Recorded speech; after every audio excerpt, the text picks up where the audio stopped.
This is like amazing. It's like, what is that? That's a volcano. This is like half twice the population of Albuquerque, and it's like a fourth of the size. And still, with the landscape architecture and then the way they have the flow of traffic through these compressed Latin American cities like this. This is a city of more than a million people.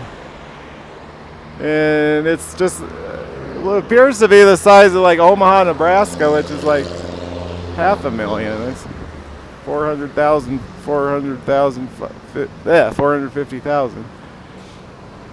This is like 1,100,000, and it almost looks like it's smaller. It's just the way they are able to. Well, there's building up, and there's no yards. Of course, there's no space between any houses. No one's out mowing the lawn because there's barely. This is really rare over here with this business with the green grass. Here in the south of Peru, there's more green grass. You'll even be in a rural community.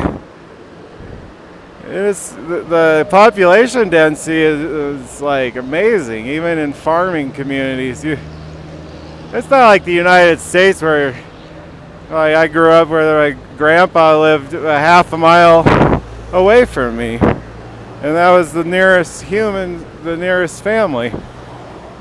You can't go anywhere in this entire country, probably even in the jungle or anywhere, unless there's like about 10 people within range of being able to see you. There's always people watching you, unless you can get into a nice secure room, and then they start playing loud music to get you to come out of the room. Which a lot make that backfire on them. I think a lot has made that backfire on them sometimes.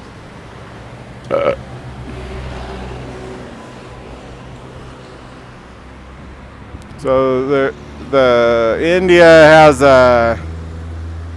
this Hindu elite ruling class that elects itself in through some kind of fake democracy.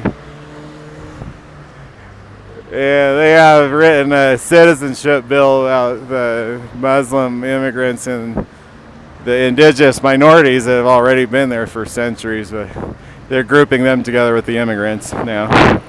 The immigrant Muslims with the indigenous Muslims that were already there for centuries. Now they're all considered one group. That India, just the Hindu ruling class of India, the traditional caste system, wants to deport them all. I guess make them.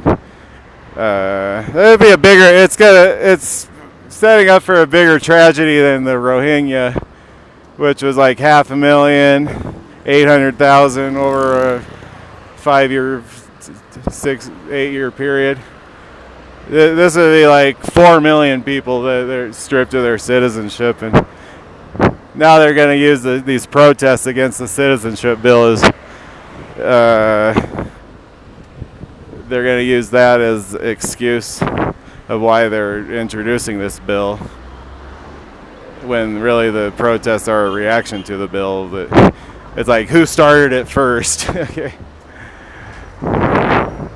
There was a lot of.